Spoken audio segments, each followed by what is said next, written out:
Demilitarisation and no role for Hamas and other factions in the future governance of Gaza. That's part of US President Donald Trump's 20-point plan, which led to the ceasefire deal. So what's next for the Palestinian resistance movements? This is Inside Story.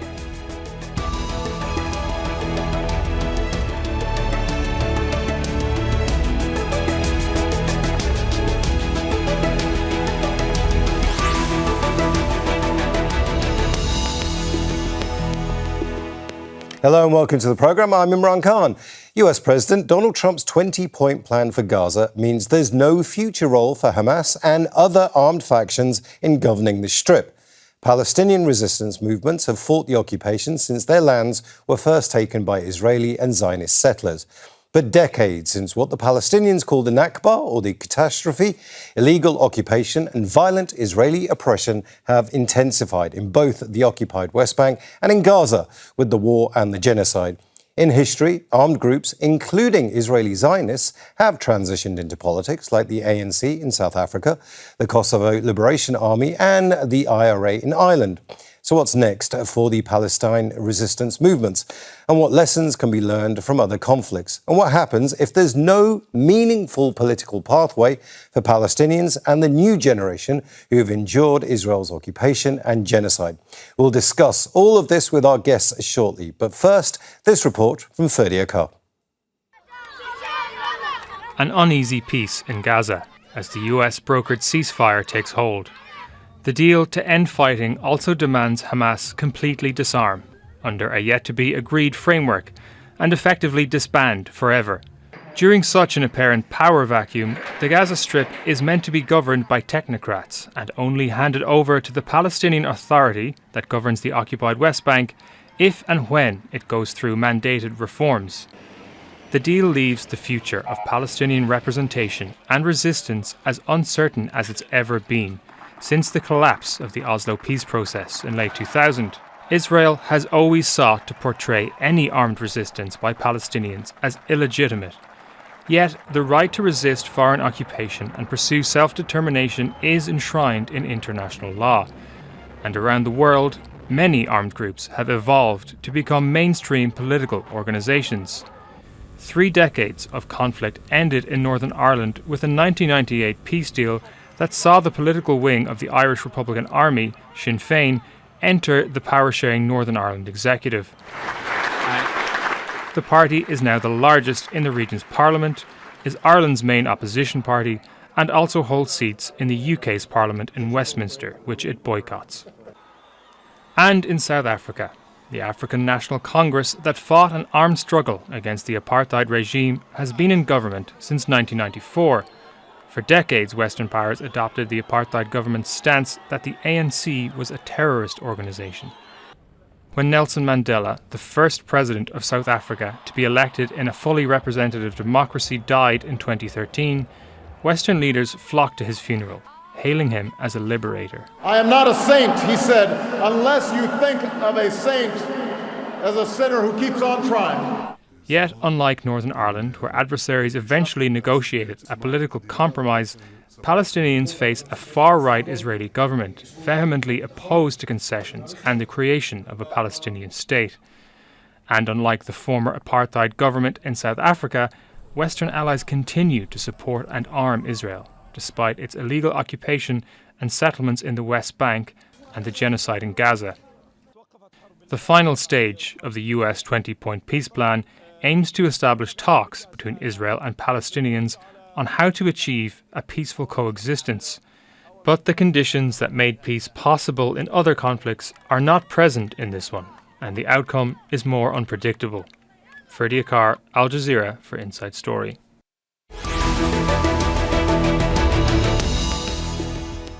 Let's bring in our guests. In Copenhagen, Mohammed Shehada is an analyst from Gaza and a senior fellow at the European Council on Foreign Relations. In London, Andreas Krieg is an associate professor at the School of Security Studies, King's College, London. And in Johannesburg, we have Ronnie Kasrils, a leading anti-apartheid activist, former guerrilla and military commander, and former South African Minister for Intelligence Services. A warm welcome to you all. I want to start with you, Mohammed. The British called them Jewish terrorists, but eventually they did become the the state of Israel. People like Yitzhak Shamir, people like Menachem Begin became statesmen. Others became senior politicians within the state of Israel. But this 20-point plan doesn't afford that opportunity to any of the Palestinian resistance movements, including Hamas, which it wants to disband. So there's a hypocrisy going on here. Before we get into the future of all of the Palestinian resistance factions, is this, do you think, designed to kill Palestinian resistance movements?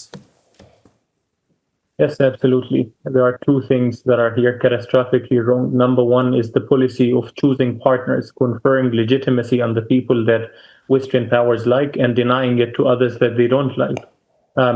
When it comes to Israel, for example, you didn't have a single Western country that said, let's boycott Israel's Prime Minister Yitzhak Shamir or Israel's Prime Minister Menachem Begin, although both of them were internationally wanted terrorists for having British blood on their hands. And with Begin, his party Harut, that gave birth to the Likud party today, was considered in Israel as a Nazi party by Einstein. David Ben-Gurion called Begin a Hitleristic type. But you didn't have this policy of pick and choose which good Israelis are the ones we're going to deal with and which others are we going to boycott. The other thing is that traditionally in any peace agreement that had an element of disarmament or demilitarization or decommissioning, the decommissioning part came as the outcome of the peace agreement, not the prerequisite. What that means is that in Northern Ireland, you had the Good Friday Agreement signed in 1998. It took until 2007 for the IRA to decommission their weapons, nine years later. It took even longer for the loyalists to decommission their weapons. It took until, I think, about 2009, 2010. In the case of Hamas, what you have is the international community and Israel articulating that Trump deal, telling the Palestinians that you need to lay down your arms, you need to prove to us that you are very good, perfect victims in order for us to consider whether or not you are worthy of your basic rights. That's not how peacemaking works, especially when it comes to an army. It's a very interesting point you make. I'm going to bring in Andreas Krieg here. Andreas, you have studied conflicts coming to an end. You've advised militaries on strategies when it comes to both ending conflicts and strategies within conflicts. But here, this is slightly different, isn't it? This is a 20-point plan that didn't have any Palestinian input that was imposed on the Palestinians themselves. This does not set the stage for a lasting peace, does it? No, absolutely not. And I think if you were to compare this to other conflicts that have ended where we had a negotiated settlement, there were a couple of other criteria that were met before we entered into the stage of demilitarization, demobilization, disarmament and reintegration. And security sector reform and rebuilding governance, all these things that are now supposed to come. I think this plan is deliberately ambiguous. I mean, 20 points to end a conflict, which is probably the most protracted conflict in modern history, at least, is obviously insufficient. So there's a lot of blanks that need to be filled in. There are a lot of details that need to be filled in. I think we're now at a first stage of a much wider sort of negotiation. And I think nobody's blue-eyed to think that this is the final outcome and that everything will be delivered as it is outlined in these 20 points. Every single step will have to be negotiated. I mean, the criteria that we're missing here is, number one, there isn't a mutually hurting stalemate. I think that is a very important prerequisite for both parties willingly coming to the negotiation table. The Israeli public is still, whether you want to agree with it or not, the sentiment of victimhood that they have, the sentiment of fear, the trauma of the 7th of October is widespread. So just to say that this is only 20 or 30% of Israeli public that feels that way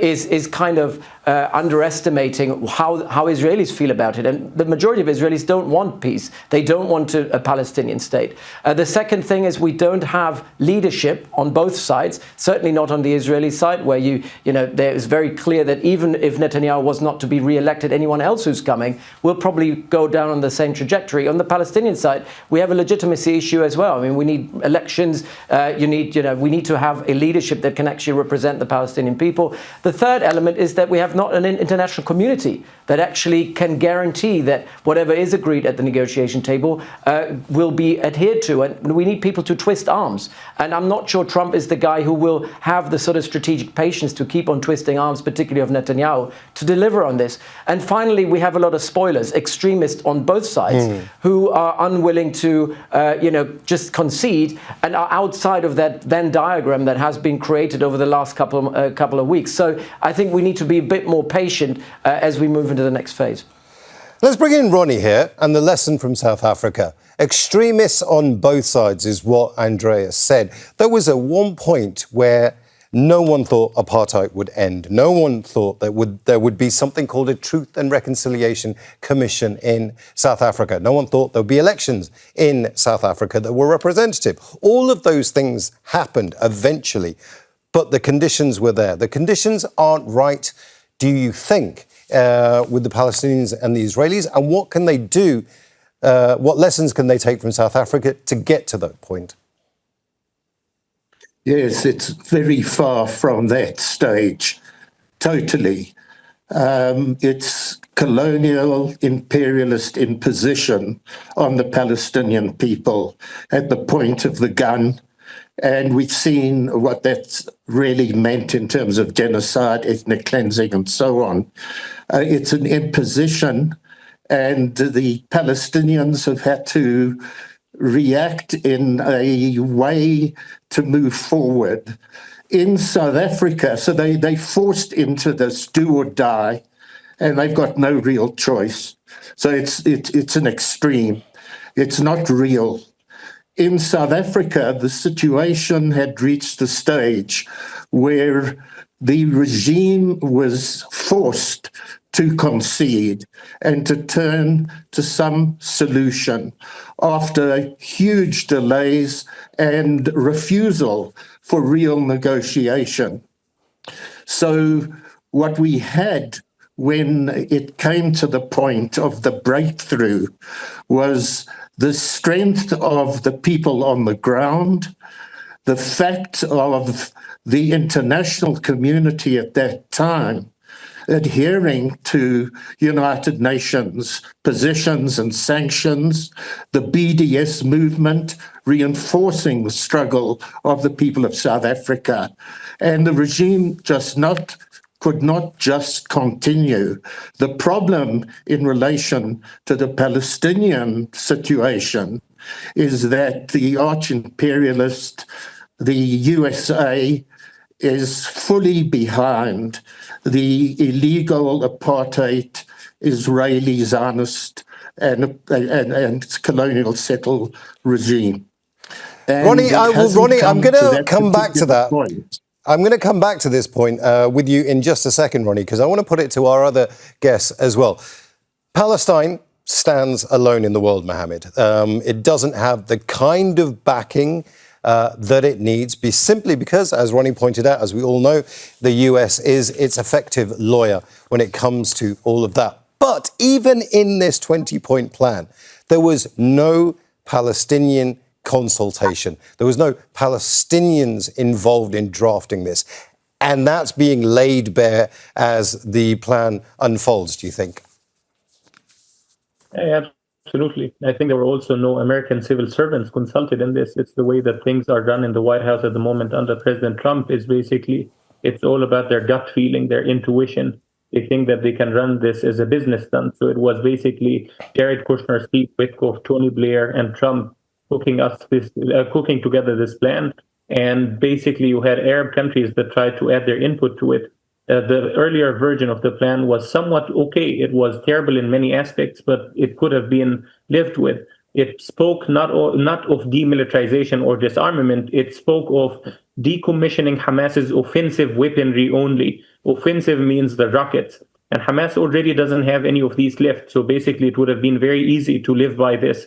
Then you had Netanyahu sit down for 6 hours with Jared Kushner and Steve Witkoff and change that plan beyond recognition. Not a single Arab or Muslim country that saw that plan afterwards remained committed to it. All of them behind the scenes were very devastated about the changes that Netanyahu introduced.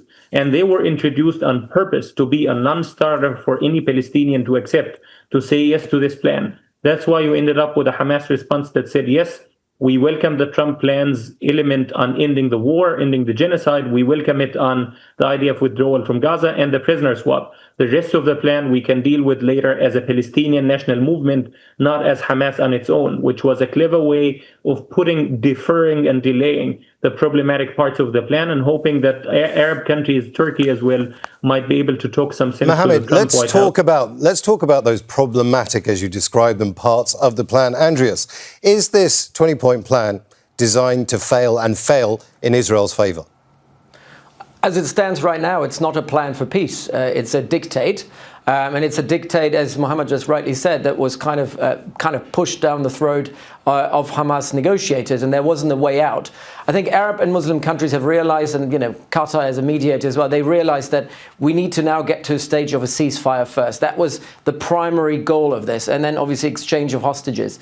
And obviously getting aid in. These were the kind of pressing issues, and stopping the atrocities on the ground. That was the primary issue. That was achieved. This is not a peace plan that will build lasting peace between Gaza and Israel, or Palestine and Israel, or going down towards a two-state solution. It was never meant to do that. I think this is a first step, and anybody who thinks that this could be translated into an effective integration of Palestinians into self-governance, they'd be blue-eyed. I think the biggest problem is the root cause of the insurgency, and I think this is a framing issue. I mean, terrorism and the label of terrorism is something that we throw around politically. It's a political trope. It's when we look at the efficiency of how we get to the next stage of peace and more lasting peace in Gaza, we need to look at this as an insurgency. And the insurgency is much bigger than Hamas, and it's much bigger. The idea of resistance is so much bigger than the militant wings on the ground. And the root causes of that insurgency, the grievances of this insurgency, they persist, and they're not being addressed at all in this peace plan. And so to think that this will now lead to all of the militants to surrender their weapons and there will be peace ever after is obviously an illusion. And we will get to the next stage where I think Arab mediators will have to then ask the tough questions to Trump of how realistic it will be to get to phase 2, 3 and whatnot of this plan. As it stands right now, this is just to make sure we get to some ceasefire. Ronnie, I'll come to you in a second, but I want to pick up that point with Mohammed. Mohammed, there are a generation of young kids who have just been through a genocide. A generation of young kids that have been scarred by this. There was a generation of Palestinians that went through the Intifada that wanted to fight back. This is worse than that. So like Andreas says, there is going to be the need for resistance. This doesn't address that. It doesn't address what Palestine will look like politically. So where is this for the future? Let's take away Hamas. Let's not worry about the other armed factions. What does this mean for ordinary Palestinians growing up? They're 5, 6 years old now. They're going to be 15, 16 in 10 years' time. What does it mean for them? Well, basically, it can go either one of two ways. Number one is basically that Israel's genocide, preceded by numerous atrocities, were the most radicalizing element that pushed people into Hamas's arms in the first place. It's not the appeal of violence that is attracting Palestinians to armed resistance. It's rather Israel's crushing, foiling the alternative options, diplomacy, nonviolence, advocacy, legal pursuit, and the international community betraying all of it with complete silence and complicity that led Palestinians towards that path. So the people that burst the gates of Gaza at the beginning of this war were actually the children that lived through Israel's Operation Protective Edge, Israel's Operation Cast Lead, and Pillar of Defense. In Gaza, people measure their age by how many wars they have survived. I personally survived 10 Israeli military operations, 3 wars, and 2 grand invasions. So the more Israel keeps trying this military option, the more they are creating resentment, the more they are creating resistance and blowback in return. The other way that it can go is basically the way it went with the anticipation of peace when the Oslo Accords were signed. Of course, it went sideways at the time, but when the expectation was there on the day that it was signed, you had basically children in Gaza, the people of Gaza, turned to IDF soldiers with flowers, and they wanted to let bygones be bygones and look forward. The problem is that you do not have a single Israeli politician in the mainstream that is willing to talk about a two-state solution at the moment. Not even the very Israeli left-wing Meretz Labor. Israel's Yair Golan, the head of that party, is saying that the two-state solution is not going to happen anytime soon. It is considered today a political suicide in Israel to mention that you support peace with Palestinians, that you support the two-state solution. So that leaves us with a very ugly way. I want to come back to Ronnie now. Ronnie, you were the Minister for Intelligence Services for South Africa at a very crucial time. If this 20-point plan was presented to you at the time, would you have taken it seriously? Would you have said, OK, this is a government that is serious about peace? No, absolutely not. And various approaches were made to Nelson Mandela and the other leaders in prison pre the breakthrough. They were all rejected. Mandela had to renounce the armed struggle. He had to accept going to be parked off in Bantustan and so on. It was only when the regime, under pressure from the people and the global community, came to the point of realization that there couldn't be peace without justice, and they were confronted with this incredible upsurge from the masses and the economic ruling power and trading partners with South Africa applied pressure. So this came from all angles. That's when the breakthrough occurred. So we would have rejected this outright. I'm not blaming the Palestinian people. They're really up against the execution, and we never faced that in terms of that breakthrough in South Africa. And we come back to the point that the key difference is that Donald Trump and US imperialism is hand and glove in league with Netanyahu and his ilk. And that's why they are pronouncing this 20-point plan, which, as the other speakers have said, is absolutely unacceptable. One can accept and understand. Sorry, Ronnie, we are running out of time, and so I'm going to come to. I want to come to Andreas. Andreas, I'm going to ask you the same question that I asked Mohammed at the very top of this program. Is this designed to kill Palestinian resistance movements? Is that the future for the Palestinian resistance movements? No, I don't. I mean, it's intended to do that. I mean, this is coming about by 3 people in the United States who know very little about the Middle East. So not surprising, and have only ever been filtered a version of the Middle East that was kind of dictated and narrated by Israel. So it's not going to break the resistance, I'm afraid, unless we have steps. You know, we need justice, we need reconciliation, we need Palestinian self-determination, and that was what the Saudis, the Qataris, the Emiratis, all the Muslim countries were advocating for, that there is a clear pathway to Palestinian statehood. And even that could be disrupted. But even the mention of Palestinian statehood is not in this 20-point plan. So, you know, as we don't have that, I can't see how the root cause of resistance is going to be broken. And by the way, not just in Gaza. I mean, Hamas and the idea of resistance is much bigger than Gaza. It goes into the West Bank, but it also has a global diaspora behind it as well. So I think breaking that movement, even if the organization is broken of Hamas, the movement, the idea is still there. And unless we have an actual credible pathway to self-determination for the Palestinian people, we will not have the end of resistance.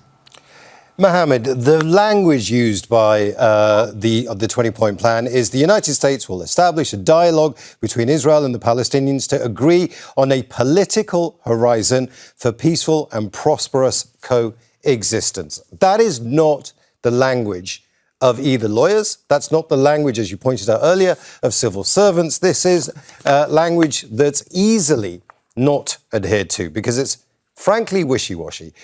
That's, you think, is deliberate. But what does that mean if you're Hamas, if you're Fatah, if you're part of the PLO? What does that language mean for those guys, the resistance, as it were?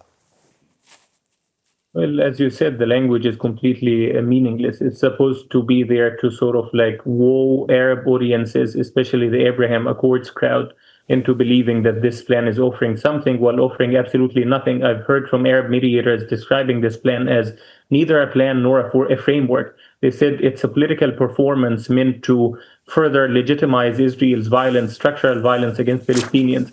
What you have there was an earlier version of that Trump plan that spoke of the need for de-radicalizing the Israeli public. That reference was removed altogether when Netanyahu sat with Witkoff and Kushner. Now you're left basically with saying that Gaza is the one that needs to be de-radicalized, terror-free zone, without any mention of what we see. Most of the evidence of genocide comes basically from an average Israeli soldier in Gaza filming with their own mobile devices, posting it on social media to brag and relish in the murder, the crimes that they commit on the ground. But what you have here is basically, without this pathway to Palestinian statehood, it's impossible to ask Palestinians to put their arms down. Even if you squeeze Hamas's leadership in Doha into agreeing into this kind of concession, the members on the ground, the individual militants with the weapons, you need to convince them to hand over these weapons, and they would not hand it over without a pathway that leads to their basic freedom. And you're not offering any of this in this current Trump plan, in its current form. It just says, hand over the weapons, pledge your eternal submission to Israel, and trust that Israel would be kind to you, or they will at least consider being kind to you without any prospect of gaining the basic freedom that you require as any human being. Just very quickly, Andreas, you've been listening to what our guests have been saying. Here's the deal. You have an insurgency, right? That's how you described it earlier. This is an insurgency. Insurgencies are incredibly difficult to defeat because they come from the people. The people weren't consulted on this plan. The people aren't part of this 20-point plan. So this is designed completely to fail. Well, the biggest problem that we have, and the Israelis have tried to redefine 30 years of counterinsurgency strategy, policy, and sort of research in the West, and we didn't do a great job in Iraq and Afghanistan as collectively as the West. But the idea is obviously it's about hearts and minds, right? We look at an insurgency as an iceberg, where only the tip of the iceberg is the militant element. The bigger part of the iceberg that we don't see is the popular support. And if you don't aim there to actually win people over, you're never going to win the insurgency. The Israelis have tried with an iron fist to just pressure and coerce the Palestinians into submission. That was the approach, and that strategy has failed and will continue to fail unless you address the more softer consensual element. And that's, I think, a strategic misperception in Israel, that with strength and force you can submit others to your will in the region, but also the Palestinians. And I think this needs to be said more loudly by people here in the West in particular, who've been involved in counterinsurgency and know that this is not going to succeed. Israel has no strategy. It didn't have a strategy. It probably never had a strategy for the Palestinian question. And they now think that they have a tactical victory in Gaza, which is this peace deal and that outcome, but it's not a strategic one. And they need to realize that if they don't engage strategically and politically and solve this at the negotiation table, the insurgency will continue. I want to thank all our guests, Mohammed Shehada, Andreas, Krieg and Ronnie Kasrils. And I want to thank you too as well for watching. Now, you can see the programme again anytime by visiting our website, aljazeera.com. And further discussion, let's go to our Facebook page. That's facebook.com/AJ Inside Story. And you can also join the conversation on X. Our handle is @AJ Inside Story. From me, Imran Khan, and the whole team here, bye for now.